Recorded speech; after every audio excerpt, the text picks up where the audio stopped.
चिंता संतानहंतारो यत्पादाम्बुजरेणवः श्रियाणां तान्निजाचार्यान्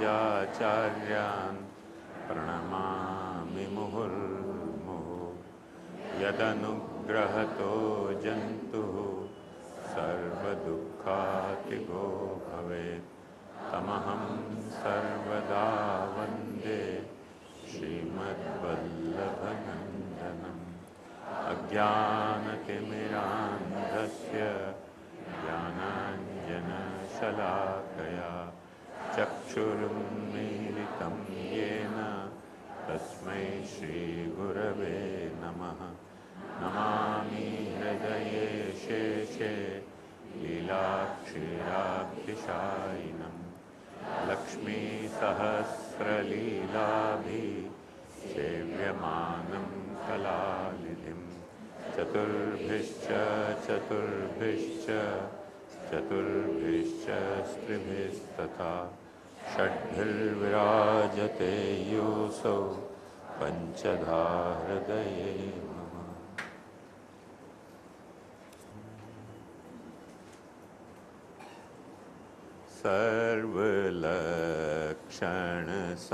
सर्वलक्षणसम्पन्न सुमिरेते परम सुख होत। सर्वलक्षण संपन्न सुमिरेते परम सुख होत। बिन साधन किए उद्धृत 71 कुल गोत।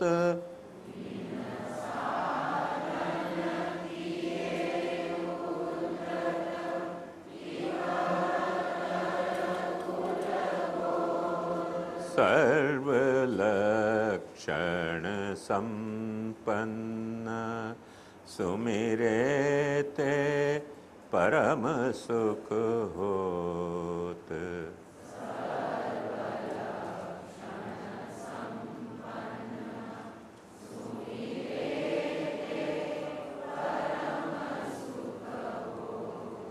ऐसी निधि बहुरो नहीं पावत श्रीवल्लभ चरण सरोज।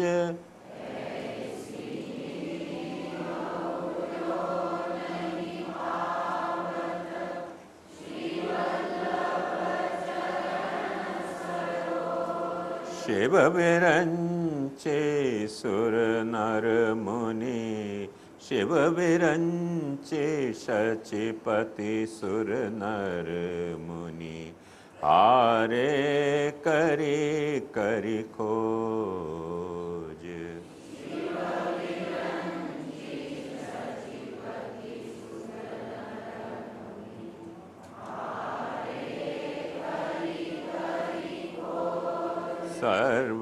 सर्वलक्षण संपन्न सुमिरेते परम सुख होत।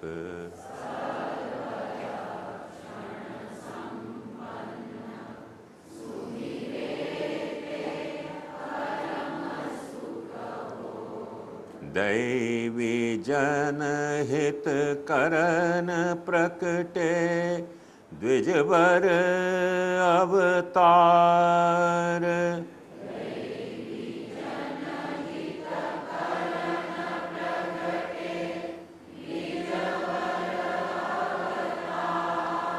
कहत गोविंद श्री वल्लभ सुमिरे बिन होत नहीं निस्तार।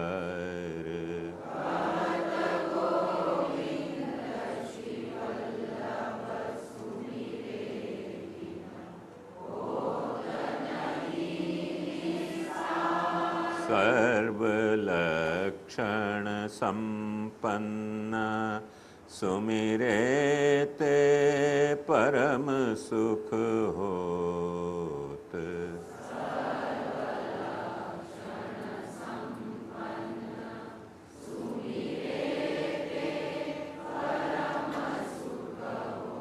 श्री कृष्ण ज्ञानद सो मेरे मन भाए।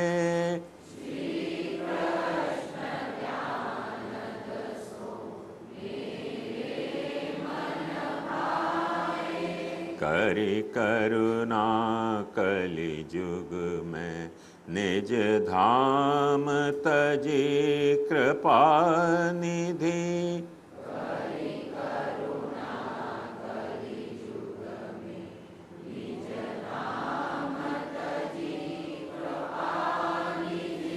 दैवी जन उद्धरण को अवनीतल आए।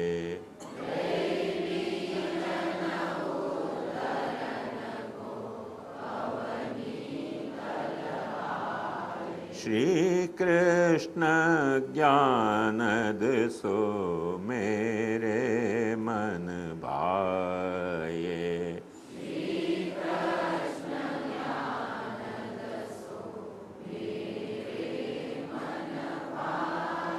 अन्य भजन असदालाप असत्संग असमर्पित।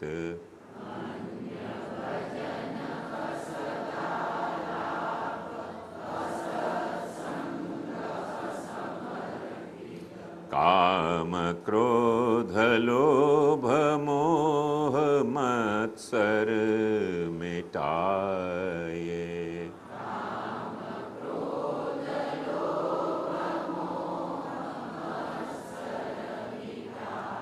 श्री कृष्ण ज्ञानद सो मेरे मन भाए।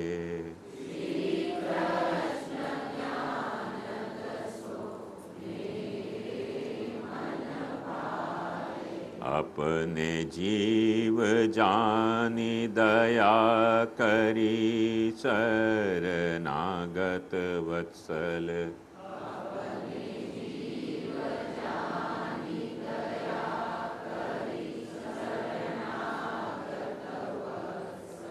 सिद्धांत वचनामृत सुबोधिनी सुनाए।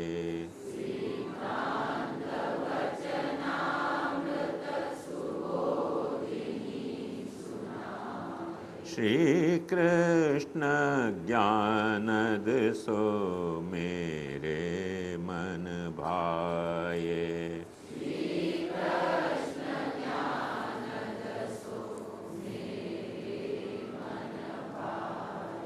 निज स्वरूप गुप्त रूप जानत है को नाही।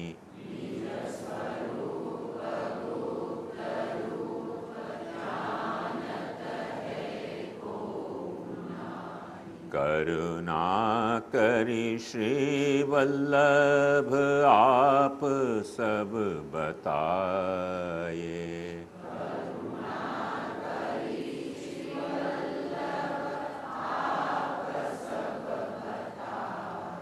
श्री कृष्ण ज्ञानद सो मेरे मन भाए।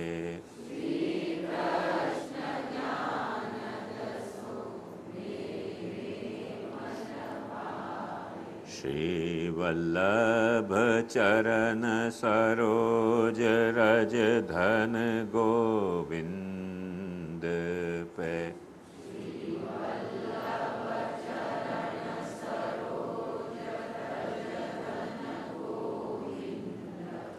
अति अद्भुत महिमा सुजस सब गवाए।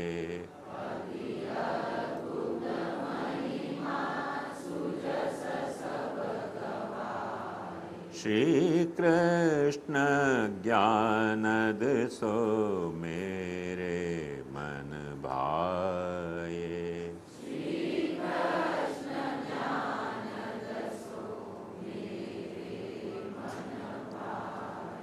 गुरु तो श्री वल्लभ जी महाराज।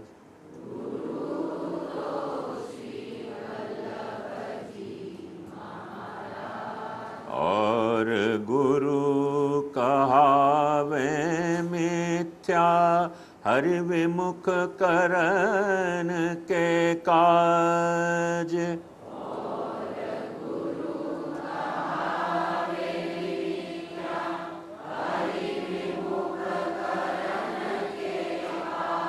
गुरु तो श्री वल्लभ जी महाराज।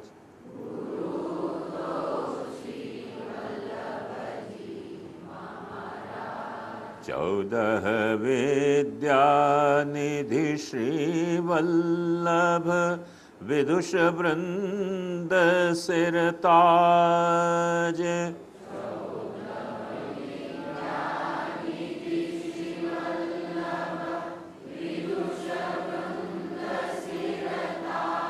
मार्ग पुष्टि भूतल प्रकटायो, रह्यो भुवन सब गाज।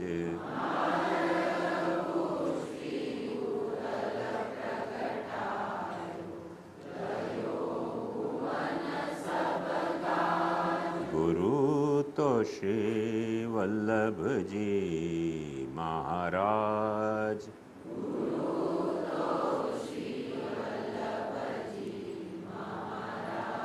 श्री वल्लभ भानु के दरस ते कमल से, फूले भक्त समाज।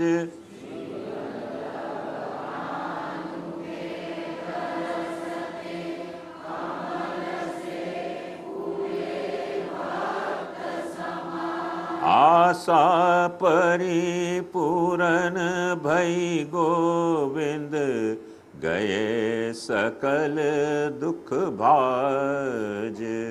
आशा परिपूरन भई गोविंद, गए सकल दुख भाज। गुरु तो श्री वल्लभ जी महाराज।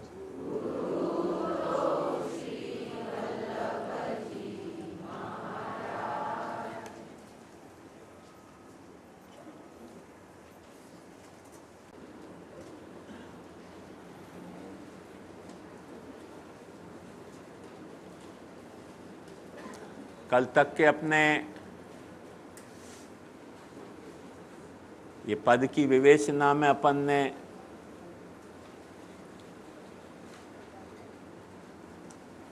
ये बात देखी कि श्री महाप्रभु जी सर्वलक्षण संपन्न हैं और वो सर्वलक्षण संपन्नता उनकी खुद की पूजाभिवृद्धि के लिए नहीं होके श्री कृष्ण को ज्ञान प्रदान करने के लिए सर्वलक्षण संपन्नता है। जैसे अपन सेवा में अपरस में नहा लें, सेवा करने के लिए अपरस में नहावें, तो वो शुद्धि अपनी शुद्धि से अपने को कुछ हासिल होएगो वाली नहीं होके शुद्धि सु अपन सेवा करें वाली हो है।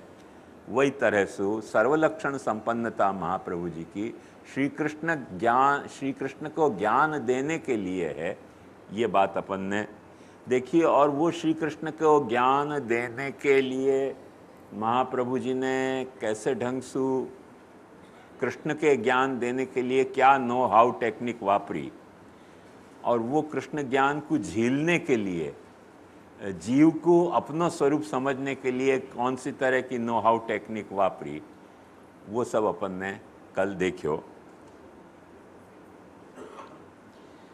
आज अपने जीव जानी दया करी शरणागत वत्सल, सिद्धांत वचनामृत सुबोधनी सुनाए। अपन आशा करें कि दोनों ही पद आज अपन पूरा कर पावें, पर शुरुआत यहाँ से अपन कर रहे हैं।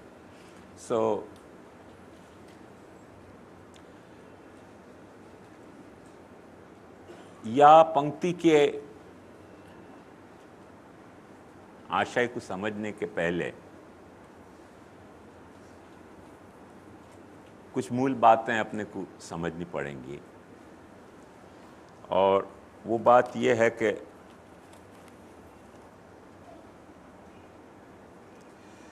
जैसे आज अपने यहाँ एजुकेशन के कई मॉडल्स हैं। एक क्लासरूम को मॉडल है, एक ग्रुप डिस्कशन को मॉडल है, एक जैसे योगेश भाई ने बनाया हो, क्या या मॉडल का नाम है? हैं? हाँ, computer based training, slide projection, site visiting, practical कोई ठिकाने एक्सपीरियंस लेने के, से कई तरह के एजुकेशन मॉडल वापरे जा रहे हैं आज। पुराने भी एजुकेशन के क्लासिफाइड मॉडल वैसे 3 माने गए हैं।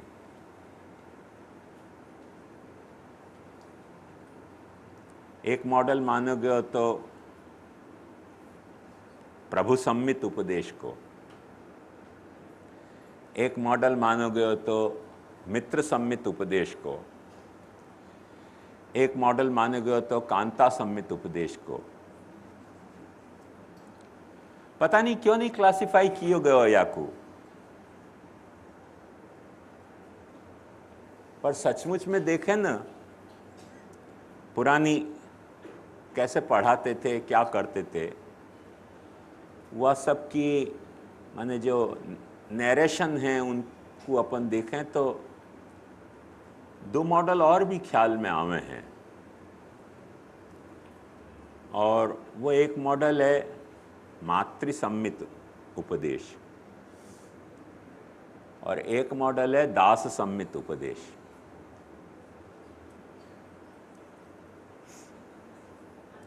जैसे अक्सर मंत्री लोग राजा को उपदेश देते थे, पर अपनी सर्वेंट होने की कैपेसिटी में।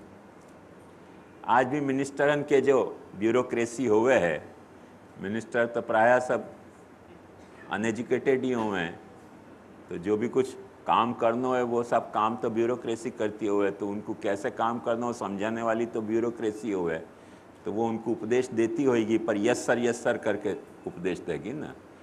वो प्रभु सम्मित मॉडल से तो उपदेश नहीं दे सके ना मिनिस्टर को, ब्यूरोक्रेसी। ऐसे एक मात्र सम्मित उपदेश भी होता तो, और इन उपदेशन की जो मॉडल हते, ये जो उपदेश के मॉडल हते, उनकी बड़ी इंटरेस्टिंग सब वैरायटीज हैं अपने यहाँ। जैसे क्योंकि मुझे लगा मूल कारण शायद ये होगा कि वात्सल्य रस की सूरदास जी के पहले स्वतंत्रतया प्रतिष्ठा हो नहीं पाई थी, और वात्सल्य रस की क्योंकि रस तरीके प्रतिष्ठा हो नहीं पाई, या के लिए माता जो है वो कैसे अपने बच्चा को कुछ सिखावे है, वाके मॉडल पे कोई को ध्यान गयो नहीं। शायद ये कारण होना चाहिए, नक्की नहीं कह सकूं। पर जैसे अपने यहाँ अपन देखें कि राजकुंवर अधना तो भाज्यो ताकि कहो कहानी, बैनी न बाढ़े रहे तनक सी, दुल्हन देख हसानी, कुंवर के संग डोलत नंदरानी। तो वो एक मातृ सम्मित उपदेश को एक मॉडल है।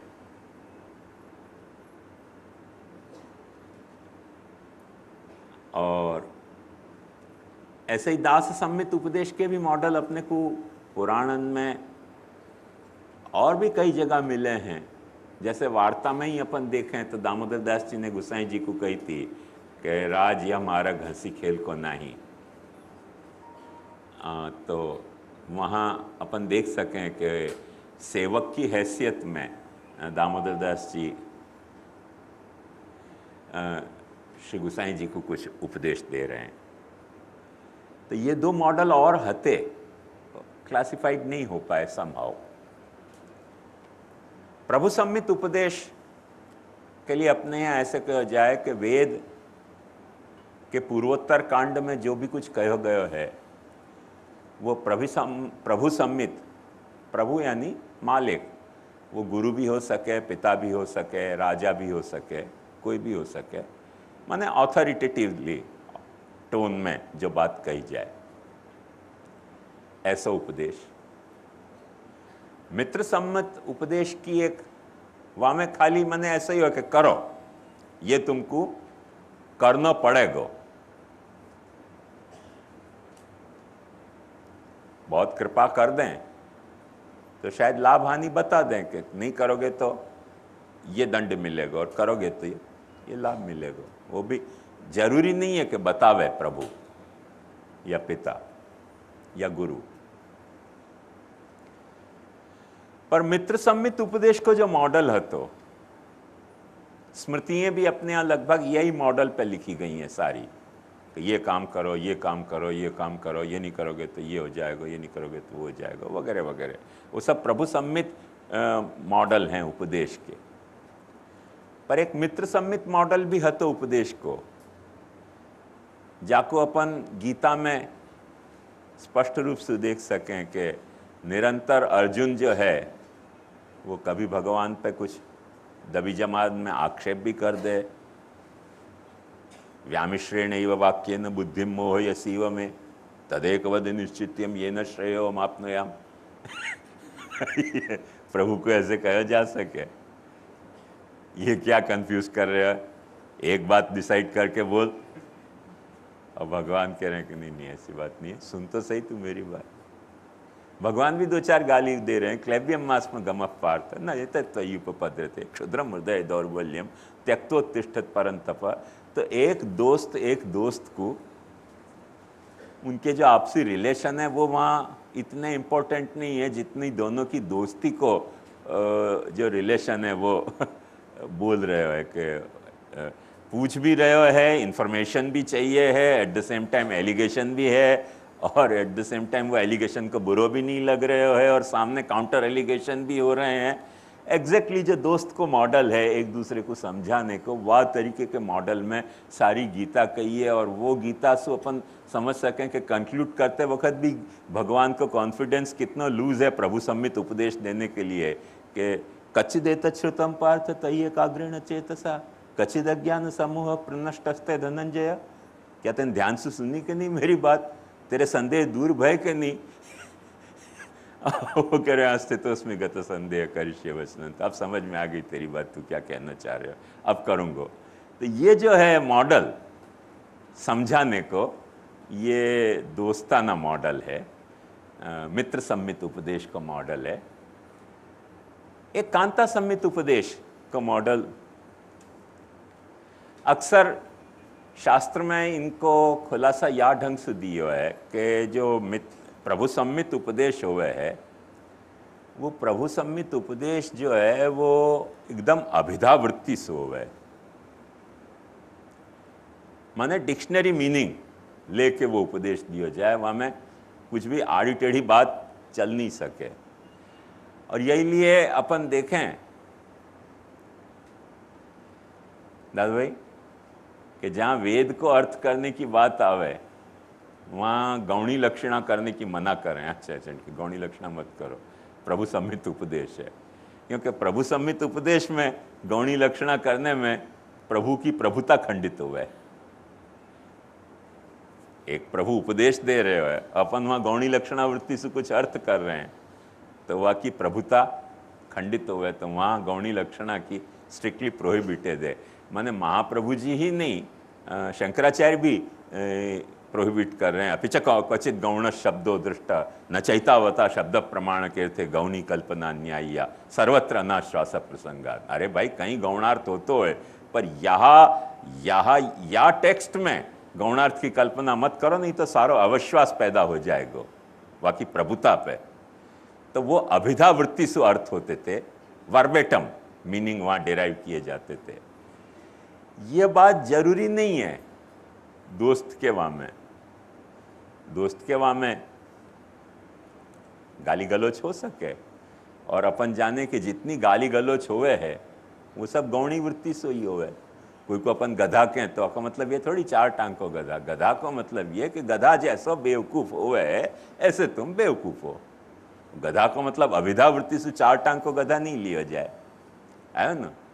जैसे अर्जुन को भगवान कह रहे हैं क्लीब कह रहे हैं, तो वो क्लीब वह अर्थ में नहीं है दोस्त तय करके दोस्त को गाली दे सके, दोस्त दूसरे को कोई गाली देता तो मारा मारी हो जाए, खून खच्चर हो जाए। पर इतनी कठोर बात अर्जुन जैसे वीर को भगवान कह सके हैं क्योंकि दोस्ताना रिलेशन में दोनों चले। और भगवान को वो पाछो कह रहे हो कि क्या व्यामिश्रेण वाक्य न बुद्धि मोह यसीम में, ऐसी ऐसी अगड़म बगड़म बातें करके और मेरी बुद्धि को मोहित कर रहे हो। तदेक वद निश्चित्यम ये न श्रेय हो मापने हम, मैं तुमसे श्रेय पूछ रहा हूँ, तुम ऐसे कंफ्यूजिंग स्टेटमेंट दे रहे हो, कुछ हो जाए कि नहीं तुमको। अब ये का कौन कह सके, दोस्त दोस्त को कह सके, अपन भगवान को जाके ऐसे कहें कि ऐसे ये कंफ्यूज पैदा कर रहे हो, मारे 2 लपड़ सीधो ठिकाने आ जाए बात। तो वहाँ ये लैंग्वेज चल नहीं सके। और इतना सब उपदेश देने के बाद भगवान ने भी पाछो कैसो दोस्ताना वो है कि वही कह रहे हैं कैसो, सुनियो कि नहीं तुमने ध्यान से। और विमर्शयित दशेषेण यथेच्छसी तथा कुरु, मैं तो मेरा कर्तव्य तो दोस्त के एंगल से तो सब तो कुछ समझा दिया हुआ के बाद तो अब जैसे तो कुछ जचे ऐसे कर। दोस्त वो प्रभु के मॉडल में उपदेश नहीं देवे है। विमर्शयित दशेषेण यथेच्छसी तथा करो, consider it and do as you like. तो वो दोस्त में जो एक दूसरे को जो लिबर्टी दी जाए है वो वह उपदेश में लिबर्टी बोल रही है, दोनों के पार्ट में, पूछने वाले के भी पार्ट में और कहने वाले के पार्ट में भी।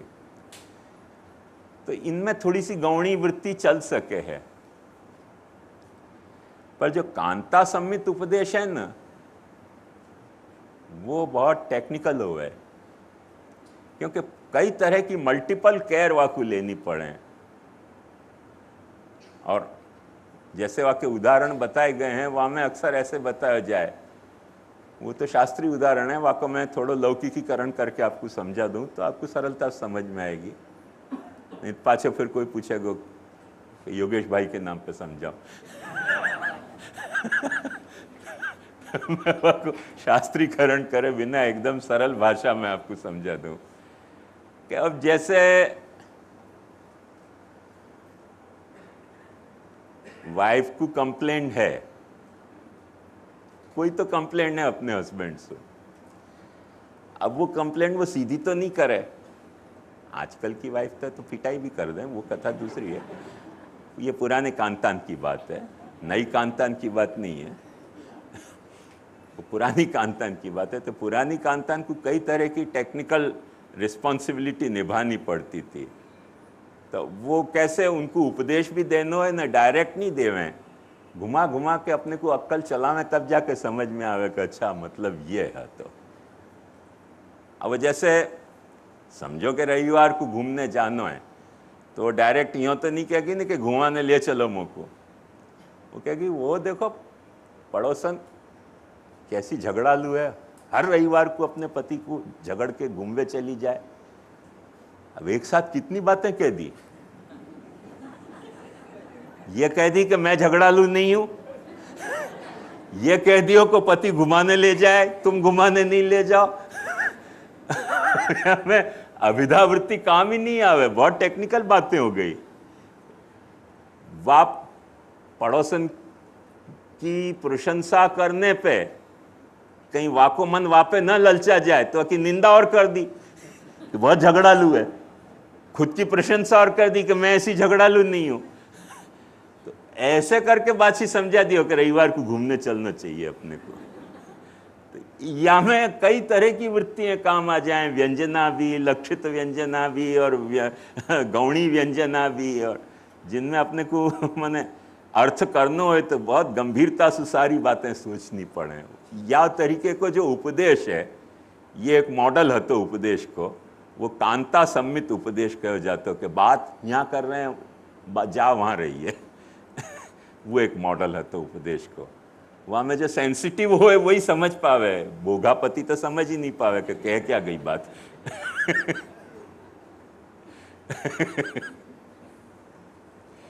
तो ये कांता सम्मित उपदेश का मॉडल है। तो मैंने आपको मातृ सम्मित उपदेश को और दास सम्मित उपदेश के भी मॉडल बताए। अक्सर जो फेबल्स जितनी हैं अपने यहाँ भी, जैसे पंचतंत्र हितोपदेश की कहानी है, ये सब की फेबल्स हैं, उन फेबल्स में मॉरल उपदेश दियो भयो है। काफ़ी मॉरल्स के वहाँ वो मिले हैं फेबल्स में, पर वो सारे उपदेश देखो ध्यान से गौणी वृत्ति से दिए गए उपदेश हैं। बात कही जा रही है कोई कौवा की, कोई कछुआ की, कोई हिरन की, और मतलब वाको निकल रहा है मनुष्य की वृत्ति पे। जैसे कछुआ और हिरन में शर्त भई, कछुआ और खरगोश में शर्त भई, और खरगोश जो है वो बहुत तेज दौड़ो, और तेज दौड़ के और ऐसे फिर वानी कही करे कछुआ तो बहुत पिछड़ गए, और बहुत पिछड़ गए हो तो वो सोवे बैठ गए हो। और जब कछुआ वहाँ पॉइंट पे पहुँचे तब वानी देखियो कि अच्छा खरगोश तो सो रहे हो, तो वानी कि अपने काय को सोनो, अपने तो चलते ही रहनो। तो धीरे धीरे चल चल के भी वो तो तेज दौड़ने वाले खरगोश कछुआ पहले पहुंच गए और रेस जीत गयो। अब वो कछुआ और खरगोश की रेस बेसिकली कछुआ खरगोश की रेस नहीं है। वहाँ मॉरल क्या समझाया जा रहा है कि तुम्हारे में अच्छी क्वालिटी है वो इम्पोर्टेंट नहीं है, इम्पोर्टेंट ये है कि तुम्हारे में परसिवियरेंस होना चाहिए, अपने काम को करने के लिए डेडिकेशन होना चाहिए, कमिटमेंट होना चाहिए। ये उपदेश गौणी वृत्ति से तो मिल रहा है ना। ये एक मॉडल है उपदेश देने को कि कुछ बात दिखानी और कुछ बात कहनी। तो ऐसे कई मॉडल पुराने जमाना में वापरे जाते थे। प्रभु सम्मित, मित्र सम्मित, कांता सम्मित, ऐड करना हो तो अपन मातृ सम्मित और दास सम्मित उपदेश भी ऐड कर सकें। अपने यहाँ भागवत के लिए ये कहो गयो कि भागवत में तीनों मॉडलन को उपयोग किया गया है। भाषा त्रय में है, प्रभु सम्मित उपदेश भी है, मित्र सम्मित उपदेश भी है। जैसे गीता में अपन ने देखियो कि मित्र सम्मित उपदेश है, पर भागवत में तीनों तरह के मॉडल वापरे गए हैं। और तीनों तरह के मॉडल वापरे गए हैं, वह मॉडल के हिसाब से जब अपन देखें तो अपने को ये पाछा एक सोचने की ज़रूरत पड़े कि इन सारे ग्रंथन पर महाप्रभु जी के भाष्य, व्याख्याएं, जैसे उपनिषद के पूर्वोत्तर कांड पे, श्रुति के पूर्वोत्तर कांड पे महाप्रभु जी के भाष्य हैं। गीता पे नहीं है तो भी शास्त्रार्थ प्रकरण तो वही के ही अर्थ को समराइज करने के लिए महाप्रभु जी ने लिखो है। सर्वनिर्णय सर्वशास्त्रन को समराइज करने के लिए लिखो है। भागवत पे सुबोधनी लिखी है, षोडश ग्रंथ लिखो है। तो महाप्रभु जी जब वक़्त उपदेश दे रहे हैं वह वक़्त अब देखो सर्वलक्षण संपन्न के संदर्भ में मैं बात कह रही हूँ कि इन सारे लक्षणन सु मॉडलन सु महाप्रभु जी अपनो संपन्न है। इन सारे मॉडलन के लक्षण सु उपदेश देने के लिए महाप्रभु जी अपनो संपन्न हैं, क्योंकि इन सारे ग्रंथन पर व्याख्या कर रहे हैं। और संपन्न है इतना ही नहीं, वो अपन देख सके हैं कि अपन ने सर्वनिर्णय में देखो कि महाप्रभु जी एकदम नाराज होके बोल रहे हैं, और वही षोडश ग्रंथ में आप देखोगे ना नाराजगी नहीं है, एकदम वो मित्र वालो टोन आ गया है। वल्लभस्य हितम वच इति श्री हाँ कृष्णदासस्य वल्लभस्य हितम वच वल्लभो ब्रवीत इति श्री वल्लभो ब्रवीत। तो वो एकदम पर्सनल टोन लिए भय सारे उपदेश हैं। हर वक्त यह बात को अपने को ध्यान से समझनी पड़ेगी कि जब सिद्धांत कहना है तो सिद्धांत जो हैं वो पर्सनल नहीं हुए हैं। सिद्धांत ऑलवेज पेरेनियल हुए हैं, इम्पर्सनल हुए हैं। पर्सनल कॉन्टेक्स्ट में सिद्धांत नहीं हुए हैं। सिद्धांतन की वैल्यू पेरेनियल हुए, शाश्वत उनको वैल्यू हुए, मूल्य हुए सिद्धांतन को, और वो कोई पर्सन के कॉन्टेक्स्ट में कहे नहीं जाते हुए हैं। सिद्धांत व्यक्ति के संदर्भ में नहीं कहे जाएं, सिद्धांत सिद्धांत के तरह शाश्वत मूल्य के रूप में कहे जाते हुए, पर एट द सेम टाइम जिनको अपने यहाँ वचनामृत कह रहे हैं, वचनामृत कह रहे हैं, वो चाहे तो षोडश ग्रंथ को वचनामृत ले लो, चाहे तो वार्ता में महाप्रभु जी के जो वचनामृत है, बहू जी अभी एडिट कर रहे हैं वचनामृत, तो मुझको लगा कि शायद तो कुछ अर्सा में जैसे ये प्रकाशित एडिट कर देंगे, प्रकाशित हो जाएंगे वो सब वचनामृत। तो वार्ता में भी महाप्रभु जी के बहुत सारे वचनामृत प्रकट हुए हैं। उन वचनामृतन को अपन देखें तो उन वचनामृतन की हर वक्त एक क्वालिटी है कि वो पर्सनल कॉन्टेक्स्ट में कहे गए हैं और पर्सनल टोन में कहे गए हैं, व्यक्ति को लक्ष्य कर रख के कही गई बात है, तो वो दोस्ताना टोन वहां में झलक रहे है।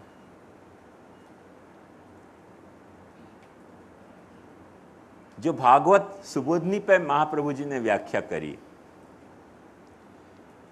वो व्याख्या क्योंकि भागवत खुद तीनों भाषाओं को इनकॉर्पोरेट करके चली है, लिहाजा सुबोधनी में भी वो नेचर आनो जरूरी है कि जहाँ जैसी भागवत व्याख्या कर, जो भाषा को मॉडल एक्सेप्ट करके भागवत कुछ भी नरेशन कर रही है, तो वाकई इंटरप्रिटेशन में महाप्रभु जी भी फेथफुली वही मॉडल को एडॉप्ट करके वहाँ सुबोधनी लिख रहे हैं। अब वो कौन से हद तक तो अपन देख सकें कि ऐसो यदि यमुना जी को गाली पड़ रही है तो महाप्रभु जी भी गाली दे रहे हैं, यमुनाष्टक में नहीं दे रहे हो, वहां गाली दे रहे हैं। यदि गोपिकान को गाली पड़ रही है भाई क्या करें, वहां दी है गाली, तो अपन गाली की व्याख्या कर दे रहे हैं। वहां वो गालियां अथवा प्रशंसा, वहां सुबोधनी में जो मॉडल है महाप्रभु जी का उपदेश को वो देखो तीनों भाषा को इनकॉर्पोरेट करके दियो गयो मॉडल, प्रस्तुत किए गए मॉडल है।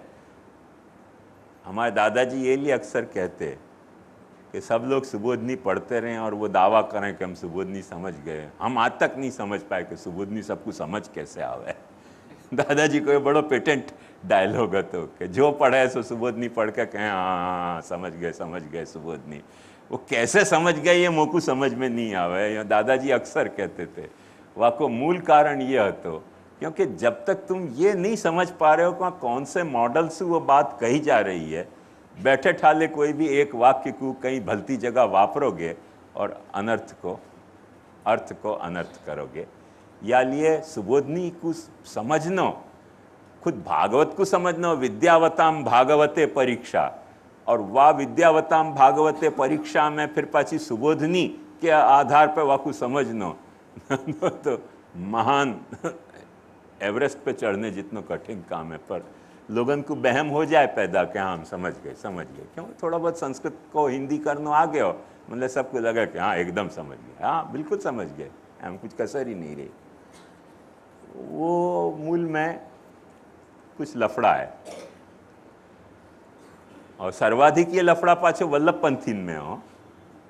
उनको कुछ भी समझ नहीं आती हो वैसे सुबोधनी, 0.01% समझ नहीं आती है, फिर भी उनको लगे कि सब समझ गए। पढ़ो नहीं और सुबोधनी समझ में आ जाए, उनको कैसे समझ में आ जाए? वो महाप्रभु जी को भी समझ में नहीं आती होगी ये बात तो वल्लभ पंथी को सुबोधनी कैसे समझ में आ गई? वो क्या है कि ऐसा झांसा वहाँ क्रिएट हुआ है, क्योंकि भाषा 3 प्रकार की भाषा है ना, सब पढ़ते ही तुरंत हो जाए कि हाँ बस बड़ो समझ गए, सारी बात समझ गए। तो अक्सर ये लफड़ा है, पर ये लफड़ा है कि चाहे गुण हैं।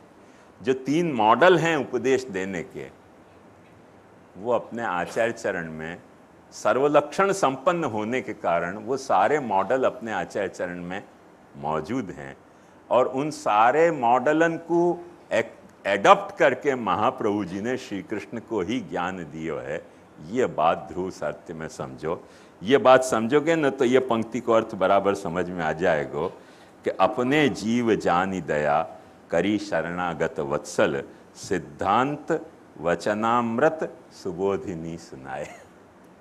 सिद्धांत, ये 3 मॉडल यहां सजेस्ट कर रहे हो। ये कैसी पद इनने लिखे हो गोविंदास जी ने, अपन को संगीत होए तो वाह वाह कहने की इच्छा हो जाए। हर बात पे उनकी कितनी केयरफुली उनने हर बात को कही है कि देखो सब मॉडल एडॉप्ट करके और वो कृष्ण को ज्ञान दे रहे हैं। और पाछो ऐसे नहीं कह रहे हैं कि टके सिर भाजी टके सिर खाजा, कह रहे हैं कौन को दे सिद्धांत वचनामृत सुबोधिनी सुनाए, अपने जीव जानी दया करी शरणागत वत्सल। ये एक एक पद पे इन पे बहुत व्याख्यान हो सके, पर थोड़ा सा आपको खाली एक हिंट दे रही हूं क्योंकि अपने पास टाइम की शॉर्टेज है। जैसे अपने यहां जनोई दी जाए ना तो आपको उपनयन कहा जाए। उपनयन, उपनयन को एक मतलब है उप समीपे नयनम। जो बच्चा है जाकू क्या करनो क्या पढ़नो वाकी समझ नहीं है, वाकू प्रभु के मॉडल में पास बुला के उपनयन पास खींच के और गायत्री को उपदेश दियो जाए, जनोई पहराई जाए, मुंडन कियो जाए वगैरह वगैरह, तो वो उपनीत कहलावे। ये उपनीत नहीं है, शरणोपनीत नहीं है, शरणागत है। या बात पे ध्यान देना चाहिए। महाप्रभु जी कोई को शरणोपनीत नहीं कर रहे हैं, क्योंकि शरणोपनयन करना हो तो गांव में बसते, जाके गांव के बाहर विराजते, अपने सेवकन को आज्ञा करते कि कहियो मत कोई को कि मैं यहां आके रुके हूं, और प्रभु पे छोड़ते टोटली या बात को कि जाकू प्रभु को पुष्टि मार्ग में लेनो होएगो वो वहां गांव के बाहर आएगो। जो बैठक हैं आज भी, अब तो बहुत सारी बैठकें गांव के भीतर आ गई, पर ओरिजिनली हिस्टोरिकली वो बैठकें गांव में नहीं आती, गांव के बाहर आती। वहां विराजते थे और या इंस्ट्रक्शन के साथ भेजते थे, कुछ भी माल लाना हो, सामान लाना हो, तो उनको यूं कहते कि भाई कहियो मत कोई कुआं जाके कि मैं यहां आया हूं। और फिर वाके बावजूद भी आने वाले तो जो बाट देख रहे होते थे कि आएगा आने वाला आएगा, दीपक बगैर कैसे परवाने जल रहे हैं, कोई नहीं चलाता फिर तीर चल रहे हैं, तो वो जो आएगा आने वाला की तरह रमण के भाव से बाट देख रहे होते थे। उनको पता चलती थी कि ये कैसे आ गए यहाँ इनके सेवक, जरूर कुछ न कुछ लफड़ा है, महाप्रभु जी पधारे होंगे। तो वो शरणागत होते थे। बात ध्यान समझो, वो शरणागत होते थे, शरणोपनीत नहीं होते थे।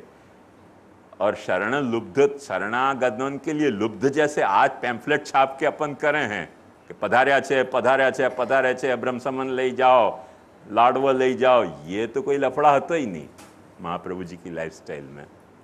पैम्फलेट छपा, पैम्फलेट बाजी को तो जो उनके जीव आते थे, अब शरणागत होते थे, उनको महाप्रभु जी ये जानते थे कि ये पुष्टि जीव है।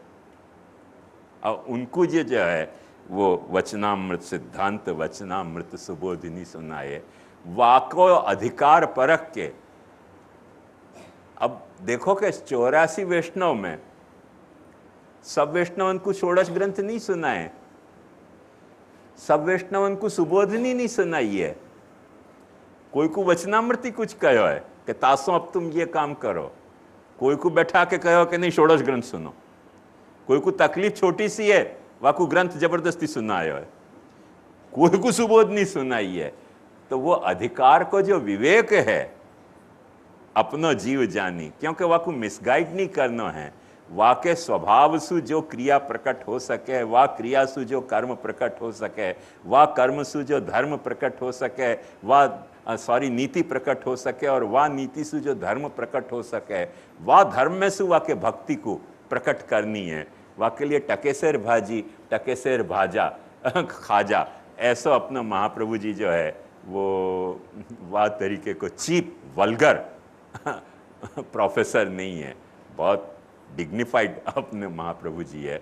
तो वो अपनो जीव जानी दया करी शरणागत वत्सल, जो शरण में आगत है, शरण में आयो है, वाके ऊपर वात्सल्य के वश, वाके अधिकार को निरख के परख के, और फिर यदि वो सिद्धांत सुनने को अधिकारी है तो वह को सिद्धांत सुनायो है, वचनामृत सुनने को अधिकारी है तो वह को वचनामृत सुनायो है, सुबोधनी सुनने को अधिकारी है तो वह को सुबोधनी सुनाई है। या अर्थ में कृष्ण ज्ञान देने के लिए एक मॉडल नहीं वापरियो है महाप्रभु जी ने, कई मॉडल वापरियो है। प्रभु सम्मित लैंग्वेज को मॉडल वापरियो है, मित्र सम्मित लैंग्वेज को मॉडल वापरियो है, कांता सम्मित को वापरियो है। दास को तो कोई प्रसंग नहीं है महाप्रभु जी को, पर यदि ठाकुर जी के और वो एनकाउंटर अपन देखें ना, तो ठाकुर जी को भी कहीं कहीं उपदेश महाप्रभु जी ने वार्ता में देखोगे तो जब नवनीत प्रिया जी ने जिद करी कि अब साथ पढ़ेंगे तो दास सम्मित उपदेश नवनीत प्रिया जी तक को दिया कि महाराज जी अच्छी नहीं लगे बात। एक आध दिन आपको पढ़ने की इच्छा हो तो पढ़ जाओ भले साथ सैया पर अच्छी नहीं लगे बात, कछु तो रखना चाहिए। तो दास सम्मित उपदेश भी महाप्रभु जी ने दिया है। जब वैसा प्रसंग आया है तो सब तरीके के उपदेश अपने महाप्रभु जी ने दिए हैं। अधिकारी पाखे है वाणी नहीं कोने उच्चार। तो कृष्ण ज्ञान देने के लिए, मैंने कृष्ण ज्ञान जो है वो जीव को दियो, ऐसे नहीं ठाकुर जी तक को भी दियो कि तुम अपनी हैसियत तो समझो कि क्या है। नवनीत प्रिया जी तक को समझा कि भाई घर में बिराज रहे ये तो बड़ी अच्छी बात है, पर थोड़ा अपनी डिग्निटी तो मेंटेन करनी चाहिए कि नहीं। हमारे घर में हमारे बालक तरीके बिराज रहे हो सिर माथे पे, पर फिर भी थोड़ी अपनी डिग्निटी मेंटेन करो, एकदम उतना मिक्सअप मत हो जाओ। तो वो उपदेश अपने नवनीत प्रिया जी तक को दियो है।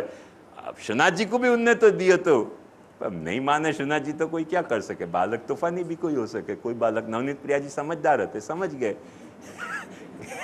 शनाथ जी नहीं समझे तो नहीं समझे, नहीं समझे। हमें तो बालक भी तो कई तरीके के हो सके ना, और स्वामी भी कई तरीके के हो सके। तो उपदेशन के सब मॉडल महाप्रभु जी ने वापरे हैं कृष्ण ज्ञान देने में, कृष्ण तक को कृष्ण ज्ञान देने में वो मॉडल वापरे हैं। ये रहस्य अपन ये गोविंद दास जी के पद सु अच्छी तरह से समझ सके हैं कि कितने मॉडल वापर के कृष्ण ज्ञान को उपदेश महाप्रभु जी दे रहे हैं। सर्वलक्षण संपन्न को एक शेड मीनिंग को ये भी गोविंद दास जी की पद सु प्रकट हो रहा है, ये अपन अच्छी तरह से देख सकें।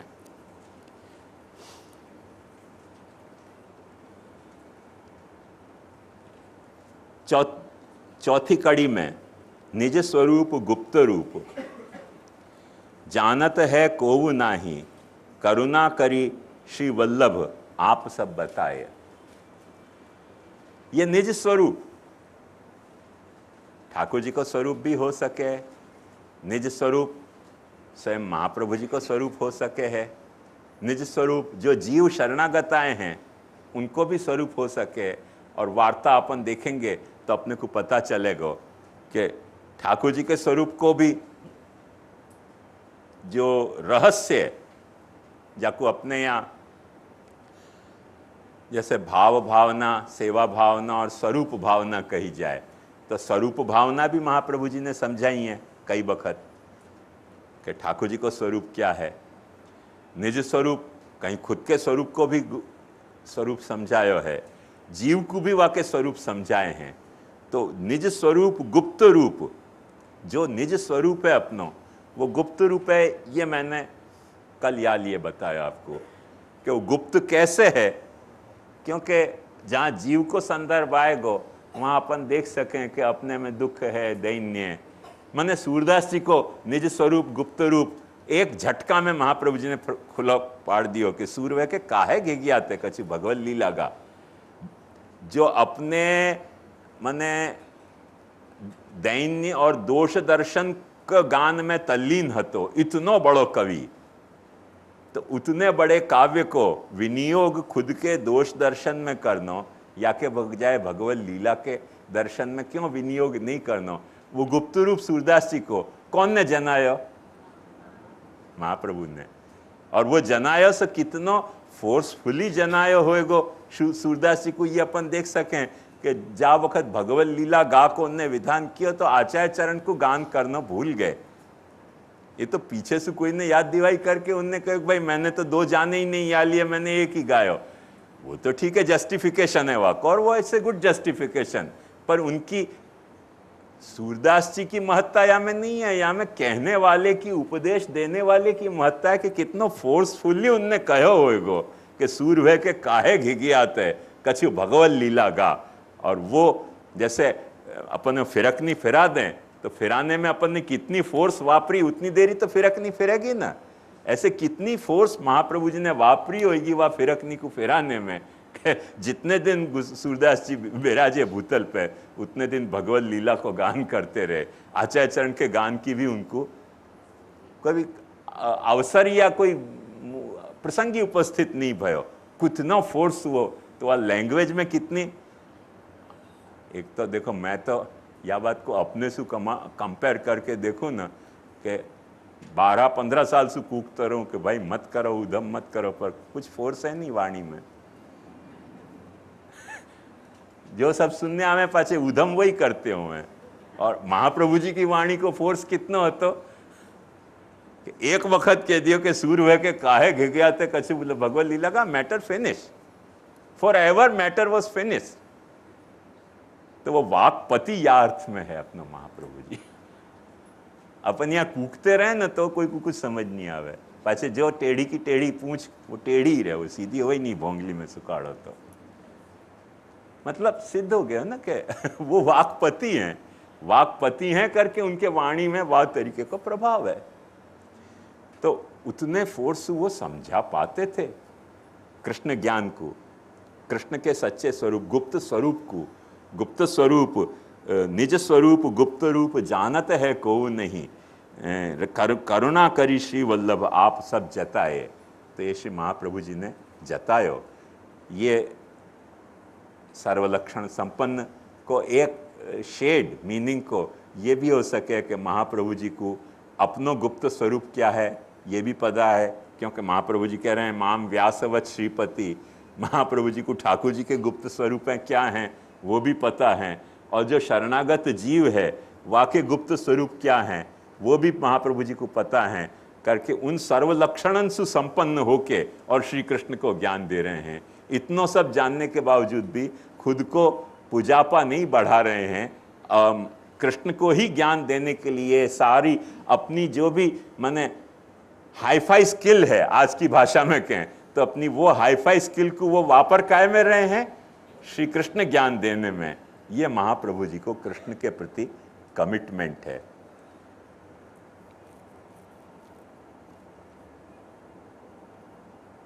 गुप्त निज स्वरूप गुप्त रूप जानत है को नहीं।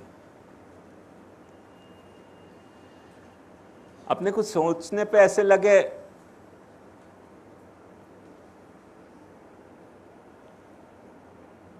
कि जानत नहीं माने अज्ञान। एक बात ध्यान से समझो कि कई लोगों के मन में ऐसी धारणा हुआ कि ज्ञान की बहुत सारी वैरायटी हो सके पर अज्ञान की क्या वैरायटी हो सके। भाई नहीं जान रहे हैं तो नहीं जान रहे हैं। अज्ञान में एक को अज्ञान और दूसरे को अज्ञान, अज्ञान में क्या फर्क हो सके। देखो न्याय की भाषा में कहूं ना तो यहां घड़ा है कि टेबल है तो होने में फर्क दिखलाई देगो। घड़ा है तो गोल मटोल दिखेगो, भीतर सुपोलो दिखेगो, बाहर से फूलियो दिखेगो।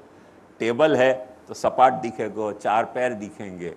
तो होने में तो कई तरह की वैरायटी के डिफरेंस अपने को समझ में आवे, पर समझो कि यहाँ हाथी नहीं है और शेर नहीं है तो उनके दोनों के नहीं होने में वैरायटी में कहाँ डिफरेंस समझ में आएगा। हाउ टू डिफरेंशिएट कि हाथी को नहीं होना यहाँ और शेर को नहीं होने में यहाँ क्या डिफरेंस क्या है। नहीं होने में अपने को डिफरेंस समझ में नहीं आवे, होने में अपने को डिफरेंस समझ में आवे। विजुअली, पर कंसेप्चुअली जिनको कंसेप्शन की पावर है वो वह बात को डिफरेंशिएट करें कि नहीं, हाथी को नहीं होनो, सचमुच में हाथी को नहीं होनो है, और शेर को नहीं होनो, शेर को नहीं होनो है। जैसे एक सामान्य बात समझे, आपको ये डिफिकल्टी होगी, पर जैसे मैं आपसे यूँ कहूँ कि यहाँ तितली नहीं है या मच्छर नहीं है, तो तितली को नहीं होना या मच्छर को नहीं होना यहाँ प्रसक्त है। प्रसक्त है मतलब पॉसिबल है कि बारियाँ खुली होती तो कोई एक आध तितली आ सकती थी, बारी खुली है तो कोई एक आध मच्छर यहाँ आ सकता, तो वाको होनो हो सके है। पर हाथियाँ हो कैसे सके? न तो सीढ़ी चढ़ सके, न दरवाजा में से घुस सके, तो हाथी को नहीं होनो यहाँ प्रसक्त नहीं है। जब अपन या नेचर पे ध्यान दें ना कि भाई यहाँ प्रसक्त नहीं है, और कोई समझो यूँ कहते हो कि हाथी यहाँ नहीं है, तो अपन आपको बेवकूफ़ कहेंगे कि नहीं, भाई हाथी के नहीं होने की बात यहाँ आई कैसे, यहाँ प्रसक्त कैसे है हाथी को नहीं होना? टेक्निकल बात है थोड़ी, पर समझ में समझोगे तो जो चीज़ प्रसक्त है वाको अपन निषेध करें, और जो अप्रसक्त है वाको निषेध करें। कि व्हेल मछली यहाँ हमको नहीं है, तो व्हेल मछली को नहीं होना, व्हेल मछली आएगी कैसे? प्रसक्त ही नहीं है। प्रसक्त नहीं है तो व्हेल मछली को नहीं होना भी अप्रसक्त हो गया। तो नहीं होने में भी पाछी दो वैरायटी तो बन रही है ना, समझ में आई ना बात? तो ऐसा नहीं है अपने को विजुअली अपने को ऐसा लगे कि नहीं होने में सब इकसार है, पर एक्चुअली कंसेप्चुअली नहीं होने में भी वेरिएशन हुए हैं। जब अपन कंसीव करने जाएं एक को नहीं होने को दूसरे के नहीं होने सो, ये बात निज स्वरूप पे भी लागू पड़े, चाहे तो ठाकुर जी के स्वरूप की बात हो, चाहे तो महाप्रभु जी के स्वरूप की बात हो, चाहे तो जीव के खुद के स्वरूप की बात हो, सब पे ये बात इक्वली लागू पड़े है। जैसे एक सामान्य उदाहरण दूं आपको, तो आपको बराबर समझ में आ जाएगी बात। कि समझो कि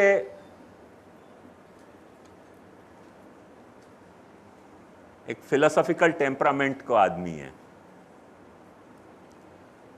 वाकु कोई चीज समझ में नहीं आ रही है, वाकु कोई चीज समझ में नहीं आ रही है, तुरंत वाको डिसीजन ऐसे होगा कि वस्तु अज्ञेय है, अननोवेबल है। क्योंकि टेम्परामेंट फिलोसॉफिकल है, वो ये नहीं कहेगा कि मेरे को नहीं समझ में आ रही है। फिलोसॉफी को टेम्परामेंट ऐसा ही हो है, समझ में खुद को नहीं आती हो, पर एलिगेशन खुद पे नहीं लेके ऑब्जेक्ट पे डाल दे कि things are unknowable. It's very difficult to confess that I don't understand, I don't know. It's very easy to say that it's unknowable. तो जाको फिलोसॉफिकल टेम्परामेंट है, वो मैं नहीं समझूं सोचने के बजाय यूं सोचेगा कि ये अज्ञेय वस्तु है, अननोवेबल है। ये देखो, नहीं जानने को एक वैरायटी। अब वही पाछो कोई लॉजिकल टेम्परामेंट को आदमी होए, वाकू कोई बात समझ में नहीं आवे, तो अननोवेबल नहीं कहेगा, वो कहेगा इनडिफाइनेबल है। क्योंकि आपको लॉजिक को जो अभिमान है कि हर चीज को मैं डिफाइन कर सकूं, तो वाकू जब कोई चीज समझ में नहीं आएगी तो आपको पहला रिएक्शन ऐसा होगा, yes yes I think that this is indefinable. वो अनिर्वचनीय वाकू लगेगी, लगे कि नहीं? लॉजिकल टेम्परामेंट हो तो समझो, साइंस को कोई को टेम्परामेंट है, साइंटिस्ट को कोई बात समझ में नहीं आ रही है साइंटिफिक टेम्परामेंट से, वो कहेगा non acceptable, it's not acceptable. अरे भाई तू समझ नहीं रहा तो आपको वस्तु पे कैसे आक्षेप आ गया अचानक? Simply because you can not understand, you can't call it unacceptable, non acceptable. पर जितने भी साइंटिस्ट को जो बात समझ में नहीं आवे ना, पुस्तक पढ़ के देखियो, वहां में लिखे हुए नॉट एक्सेप्टेबल।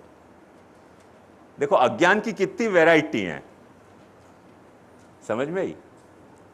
कोई को साक्षात्कार हो गया कोई वस्तु को, बहुत सी बार अपने को बहुत सी वस्तुओं के साक्षात्कार हो जाते हुए, भगवान की बात नहीं कर रहे हूं, साक्षात्कार माने फेस टू फेस एक्सपीरियंस, कोई चीज को बिल्कुल आमना सामने से अपने को एक्सपीरियंस हो गया, पर आमने सामने अपने को एक्सपीरियंस हो गया, पर ये गारंटी नहीं है कि अपन जाको अपन एक्सपीरियंस कर रहे हैं वो अपन समझ ही पाते हुए, एक्सपीरियंस कर पावे पर समझ नहीं पावे, ऐसा भी तो कई वक्त हुए ना। एक छोटा सा उदाहरण समझ लोगे तो समझ में आ जाएगी। कोई भी क्लासिकल म्यूजिक के प्रोग्राम में जाओ, कोई राग गा रहे हो, सुनाई तो दे रहे हो, पूछेगा कौन सा राग गा रहे हो, क्या राग गा रहे हो, अपने को क्या पता चल रहा है। तो देखो अनुभव हो रहे हो है, समझ में नहीं आवे।